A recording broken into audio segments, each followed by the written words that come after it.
It is that time now for a chance to look back at the weekend news in our Reporters Rewind. This week at the round table is Hillary Crosley, founding member of ParlorMagazine.com, also freelance journalist Joel Strauss, and Demetria Lucas is a contributing editor at TheRoot.com. Welcome to all of you. Thank you. I think this is all your first time being at the round table, right? Yes. Yeah, or something like that. Okay, all right. So jump in and be live. We've got a lot to talk about, and there's a lot going on in the news. And I want to start off with just this horrible story in Kenya with the attack on the mall and this terrorist group Al-Shabaab that most people, particularly if they're not covering the news closely, has never heard of until now. Let's see, where do I start with this? I think I just want to ask this question, and I'll start with you, Hillary.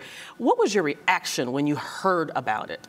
I think it was just very interesting because on Parlor we have a travel series of people of color going abroad, and one of our contributors had said that she'd been there and it was the most heavily guarded she's ever been in her life. Like her friend was like, oh, you wanted to go outside? No, you need to like check with people, let them know where they're going, because this is definitely a shoot first, ask questions later type of environment. So when the shooting attack happened at the mall, it was like, wow, this must have been really orchestrated to be able to get all that in and lock it all down and take it over the way that it was, because I feel like the security in that country is already heightened.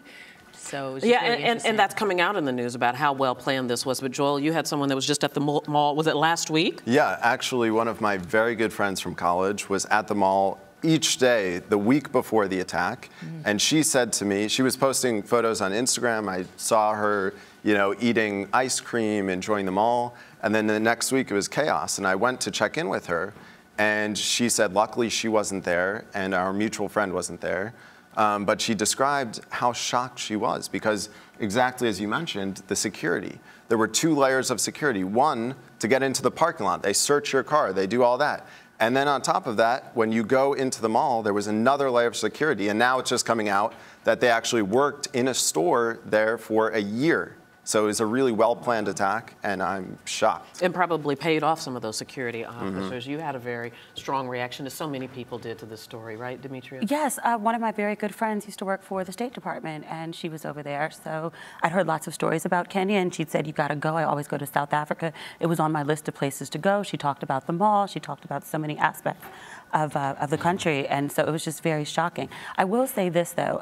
Ever since September 11th, I've had sort of a fear of any place that's like mass gatherings. So the idea of a mall that happened there, it's not, it's tragic, definitely, but it's not all that shocking to me. And you know, I know what you mean, and I wonder if this is the case for you, because my thought was, oh my God, now I got to be scared about going to the mall now, you know, because with the terrorist, domestic terrorist attacks that we've had in this country, you know, it's been government buildings. Of course, it was the big public gathering, the marathon, the Times Square, but you would think the mall would be a sort of a bastion of tranquility. We can't even go to the movie theater and feel safe. The movie theater. Well, I lived in Israel for the past 2.5 years, and they've sort of adapted their culture to, you know, basically barricade each public building, each public gathering spot. So when I went to the mall in Israel, I go through security. That's sort of a normal everyday occurrence. And the thing about that is, in Israel, just as in Kenya, it doesn't prevent every attack from happening. It's just an impossibility. It unfortunately probably is the new normal and something that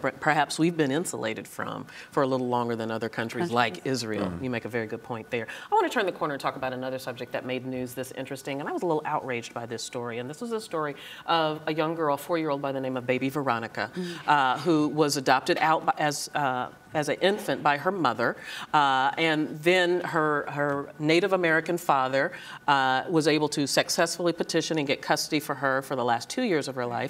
And now South Carolina court has ruled that little baby Veronica will go back to the adoptive parents. And this is just outrageous to me. I think, again, I want to start, let's see, who do I want to start with? Demetria, you have sort of a personal connection with an understanding of adoption. Yeah, so my mother is adopted, and she lived with a foster family until she was about 2.5, and then she went to live with the people I know as my grandparents for the rest of her life. But she was very traumatized by it. If you can imagine, you know, you're in a home, you're used to certain people in certain ways and a certain name, and then she went to live with my grandparents, and they changed her name, and she didn't know these people, and she was just sort of plopped off.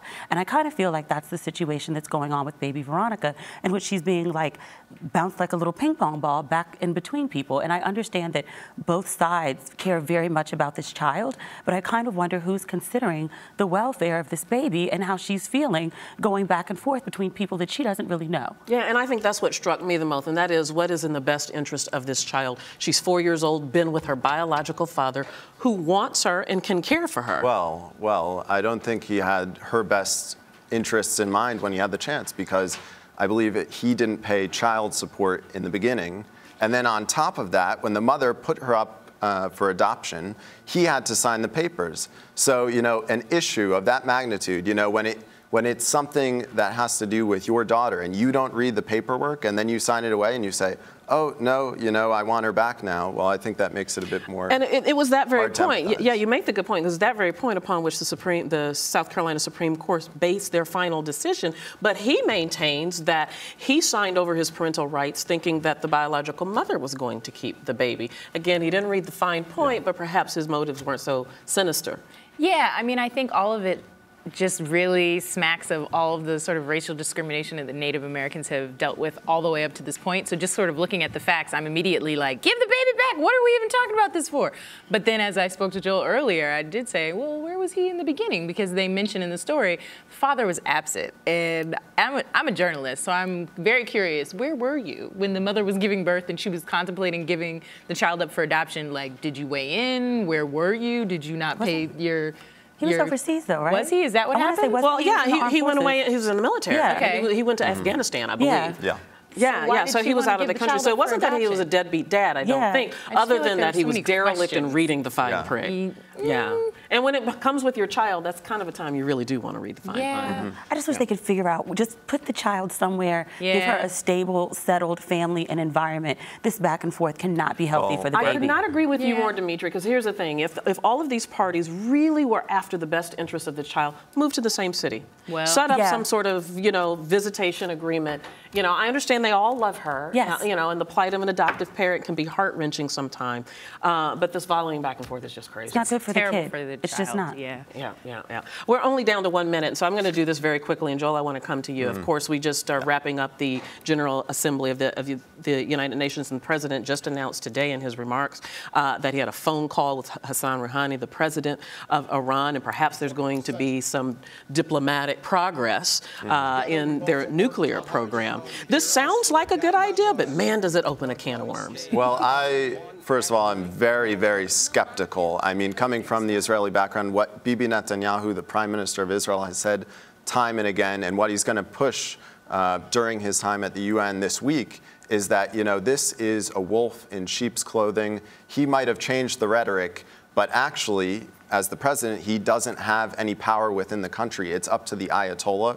And, you know, he can say whatever he wants, but it could be motivated by trying to ease the sanctions that are hurting Iran now and might be pushing them towards ending their nuclear program. Yeah, this is going to be interesting to see how it unfolds. Unfortunately, we've got to stop it right there. Hillary Crosley, Joel Strauss, and Demetria Lucas. There we go. Thank you guys all. Please come back again, okay? Thank you. Take care. This is Arise America.